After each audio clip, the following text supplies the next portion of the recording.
खुलुमबाय जों इउपिपिएल राजखान्थि हान्जानि सिङाव थानाय नैबे 37 नं धोनस्रि समस्तिनि सिङाव थानाय जेसेबांखिनि जोंहा बुथ कमिटि गासै 82टा बुथ कमिटि दं आरो बे बुथ कमिटिनि गासै मावथि सोद्रोमा लोगोसेयै प्राइमारि कमिटिनि मावथि सोद्रोमाखौ लानानै फैगौ 14 जुन खालि नैबे फुराबारि बिसिडिसिनि सिङाव थानाय नैबे डक्टर भुपेन हाजरिका रंगमन्चआव जोंहा मोनसे बुथ सन्मेलनी जानो थांगासिनो दं आरो बे बुथ सन्मेलनीआव जोंनि इउपिपिएलनि गाहाय आफादगिरि मानव गेदेर प्रमद बर' एबा बिटिआरनि चिफ प्रमद बर' बिथाङा बेवहाय गाहाय आलासि हिसाबै नुजानानै बुथनि साफ्रोमबो मावथिफोरजों लोगोसे जोंनि प्राइमारि कमिटिनि ब्लक कमिटिनि गासै मावथि फारिजों लानानै बेवहाय जोंनो फैबाय थानाय बिसायख'थियाव माबोरै खामानि मावनांगौ बिनि सोमोन्दै जोंजों सावरायलायनो थाखाय आरो बिथोन होनो थाखाय जोंहा बेवहाय गाहाय आलासि हिसाबै नुजाफैगोन आरो बेयाव आङो खावलायहरनो सानदों गासै जोंहा 36 नं धोनस्रि समस्तिनि जेसेबांखिनि जोंहा बुथ कमिटिनि सोद्रोमा बिथांमोन दं गासैबो बेयाव बेलासिनि 3 बाजियाव गासैबो नुजाफैगोन आरो गासैबो बाहागो लागोन आरो बेखौ आङो साफ्रोमनिसिम आं खावलायहरनाय थाबाय आरो आसा खालामदों बे हाबाफारिया जोंहा मोजाङै मोजां जाफुंलांथों बिनि थाखाय साफ्रोमबो मावथि फारिया नोंथांमोना गासैबो बेयाव दले बले लोगो नांनानै बयबो सहयोग खालामफैगोन आं बेनि थाखाय इउपिपिएलनि हान्जानि जानानै आं साफ्रोमनिसिमबो आङो खावलायहरनाय थाबाय फैबाय थानाय सेप्तेम्बर मासाव जानो गोनां 5थि बिटिसि एबा बिटिआरनि बिसायख'थि बे बिसायख'थियाव जोङो दिनै इउपिपिएल हान्जा हिसाबै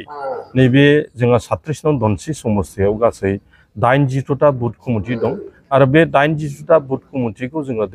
गासैबो बुथावनो जों देरहानांगौनि थाखाय जोङो गासैबो कमिटियाव जोङो जेसेबांखिनि जोंहा सोद्रोमा नांगौ जोंहा गासै 40 सोद्रोमा जोंहा थायो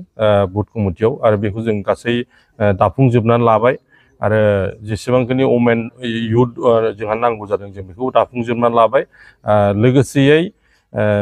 फैगौ बे बिसायख'थियाव जोंहा थांनाय 2020 मायथाइनि 27 जानुवारिनि बिटिआरनि सुक्ति बायदियै बिथिंजाय गहपुरसिमहालागै गासै माने 60टा गामि बेयाव जोंहा हाबसनदों नाथाय जोङो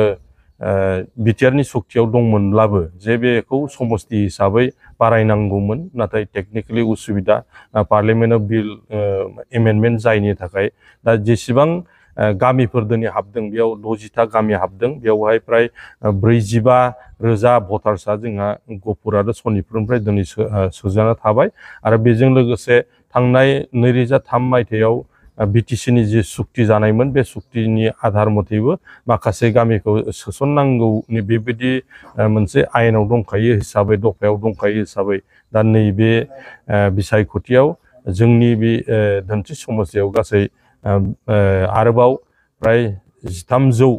बेहा दरंनिफ्राय जोंहा हाबदेरदों आरो बेबायदिनो गासै जोंनियाव दा प्राय 98,000 बिनि गेजेराव जोंहा भटार्सफ्रा जागोन आरो बे भटार्सफोरखौ जोङो गासैनिबो माने भटखौ मोननो थाखाय आरो जोंनि पार्टिनि जानानै खामानि मावनो थाखाय जेसेबांखिनि जोंहा बुथ कमिटि नांगौ आरो रायजो राजानो जोङो जेरैबायदि खामानि मावनांगौ बा रायजो राजाजों सावरायनांगौ आरो जोंनि दलनि कर्मिफोरखौ जोङो गोख्रों लाखिनांगौ बिनि थाखाय जोङो दिनै खामानि मावबाय थादों आरो जों दिनै बे माने 36 नं धोनस्रि समस्तिया दिनैनि थारिखआव जोङो 100% जोङो देरहानायनि थाखाय जों दिनै खामानि मावनानै जोङो दिनै प्रस्तुत जानानै दं बा थियारि जानानै दं फैगौ बिसायख'थियाव जाहाथे जों देरहानो हायो बिनि थाखायनो जों दिनैहाय स्ट्रंलि जों खामानि मावबाय थादों आरो बेखौ बिथा खालामनानैनो नैबे बुथ सन्मेलनखौबो फैगौ नैबे समफोर 14 जुनाव जोङो बेवहाय 3 बाजियाव जों लानाय जादों आरो बेवहायनो जोंनि जेसेबांखिनि जोंनि बुथ कमिटिनि दैदेनगिरि मावथि बिथांमोनखौ लानानै जोङो बेयावहाय फैगौ 10 सेप्तेम्बरनि जानो गोनां बिसायख'थि बेयाव देरहानायनि थाखाय जोंनो खामानि मावनो माखासे माने जोंनो फोरोंनाय एबा माखासे माने बिथोन एबा माखासे हाबाफारि जोंनो होलांगोन होननानै जों आसा खालामदों। ओंखायनो साफ्रोमखौबो जों बे बुथ कमिटियाव सनमिलनाव गासिबो नुजाफैनांगौ आरो खामानि मावनांगौ होननानै जों खावलायहरनाय थाबाय।